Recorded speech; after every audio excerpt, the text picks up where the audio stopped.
Halo pemirsa, apa kabar Anda hari ini? Senang sekali saya Ulfolia kembali menjumpai Anda dalam Berita Kaltim hari ini. Sejumlah berita aktual dan menarik telah kami siapkan untuk Anda dan berikut 3 berita utama Kaltim hari ini. Isu keracunan program MBG terjadi di Balikpapan. Saat ini pelaku penyebar isu masih diburu petugas.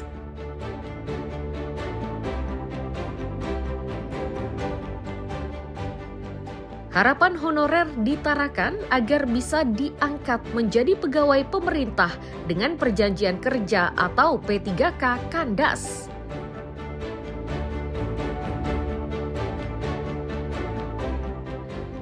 Puluhan peserta dari berbagai daerah ramaikan Kejurnas City Rally 2025 di Balikpapan.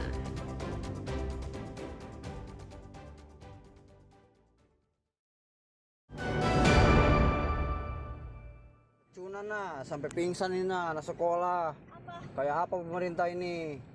Video amatir yang tersebar di masyarakat inilah yang menghebohkan warga Balikpapan pada Jumat 26 September 2025 lalu.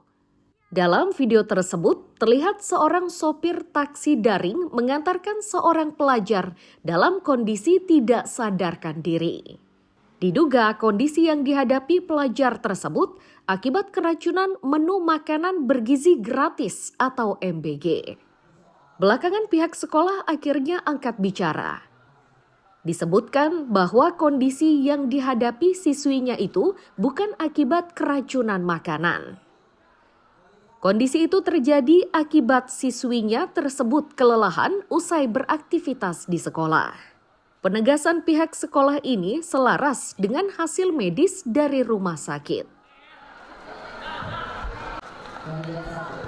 Telah diteliti dianalisis darahnya oleh dokter yang ada di rumah sakit, dokter jaga di rumah sakit Balikpapan Baru, ternyata hasil darahnya semuanya negatif.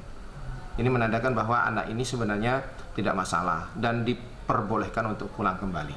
Seluruhnya yang 55 orang tadi. Nah, cuman memang ada satu satu yang memang leukositnya kata dokter itu agak tinggi ya. Tapi itu bukan berarti dia keracunan karena memang indikasinya dia sakit batuk pilek. Saat ini, sopir daring yang menyebarkan video siswi keracunan ini tengah ditelusuri. Nantinya sopir tersebut akan dimintai keterangan terjadi penyebaran video yang telah dilakukannya. Riani Mantini dan Amir Hamzah melaporkan dari Balikpapan.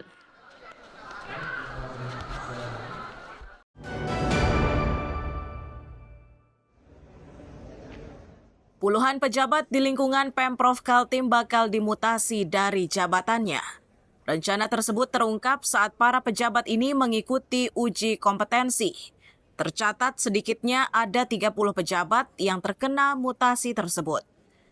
Sekretaris Daerah Provinsi Kaltim menyatakan mutasi kali ini diawali dengan uji kompetensi.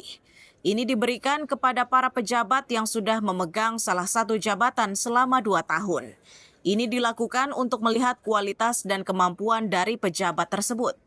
Uji kompetensi ini pun dimungkinkan untuk merotasi para pejabat yang sudah memegang jabatan lebih dari 2 tahun.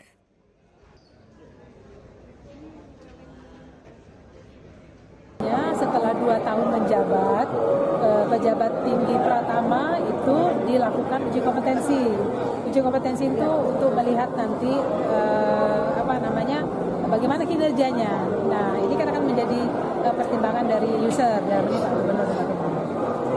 Berarti kan kalau dari sana mendapat kepala dinas yang diminta? Ya sudah 2 tahun. Yang sudah 2 tahun. Ya sudah 2 tahun. Ini ada rencana juga dengan rencana untuk rotasi atau memang berbeda? Ya itu kewenangan user ya. Tapi dengan hukum ini kan beliau bisa melihat kinerja dan nanti bisa menjadi pertimbangan. Untuk lingkup Pemprov Kaltim, uji kompetensi ini sejatinya telah dilakukan pada 22 September hingga 24 September 2025 lalu. Di antara pejabat yang mengikuti yakni Direktur Rumah Sakit Umum Daerah, Kepala Badan Perencanaan, serta Kepala Organisasi Perangkat Daerah. Tim Liputan dan Amir Hamzah melaporkan dari Samarinda.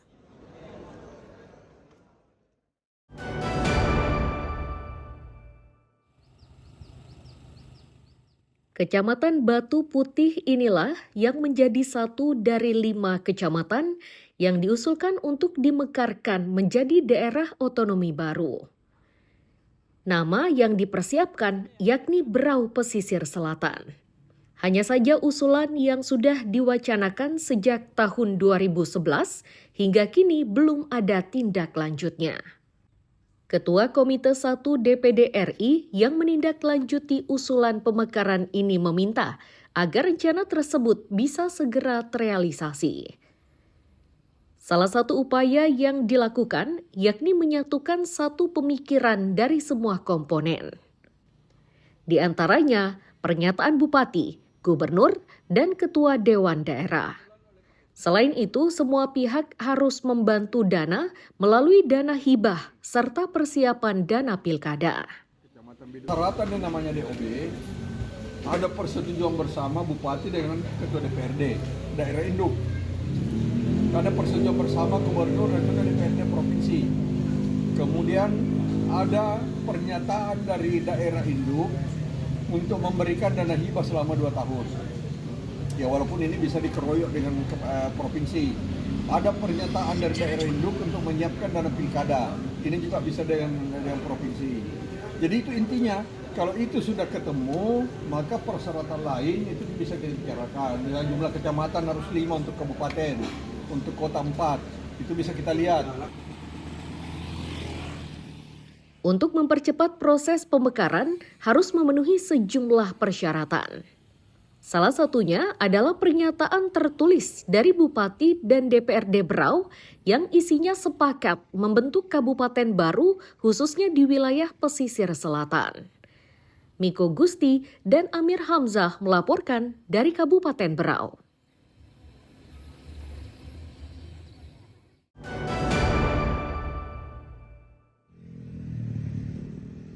Dana transfer umum pemerintah Provinsi Kaltim tahun 2026 diprediksi akan menyusut. Bahkan diprediksi penyusutannya bisa mencapai 50% atau sekitar 5 triliun rupiah. Penyusutan ini tidak hanya terjadi di lingkup pemerintah provinsi, namun meluas hingga ke seluruh daerah di Kaltim. Meski diyakini akan menyusut, namun Gubernur Kaltim memastikan jika anggaran yang terpotong itu terjadi pada dana alokasi umum atau DAU dan dana bagi hasil atau DBH. Sedangkan sektor lainnya tidak terpengaruh. Sektor-sektor dimaksud mulai dari dana otonomi dan khusus hingga ke dana desa. Prediksikan Kaltim mungkin akan terimbas kurang lebih sekitar 50 triliun untuk dana bagi hasil. Dana bagi hasil ini banyak komponennya. Di dalamnya ada, jadi dana TKD itu ada beberapa komponen. Di dalamnya adalah dana bagi hasil, dana DAU, dana DAK, dana otonomi khusus, dan juga termasuk di dalamnya adalah dana desa. Nah kita yang bermasalah itu adalah dana bagi hasil. Dana bagi hasil itu dibagi lagi beberapa komponen sesuai dengan Undang-Undang Nomor 1 AKPD Hubungan Keuangan Pemerintah Pusat dan Jika benar dana bagi hasil kepada pemerintah Kaltim dikurangi oleh pemerintah pusat, maka dampak yang akan terjadi yakni pada rancangan APBD Kaltim. Imbasnya, pemangkasan anggaran di berbagai sektor bakal terjadi juga. Tim Liputan dan Amir Hamzah melaporkan dari Samarinda.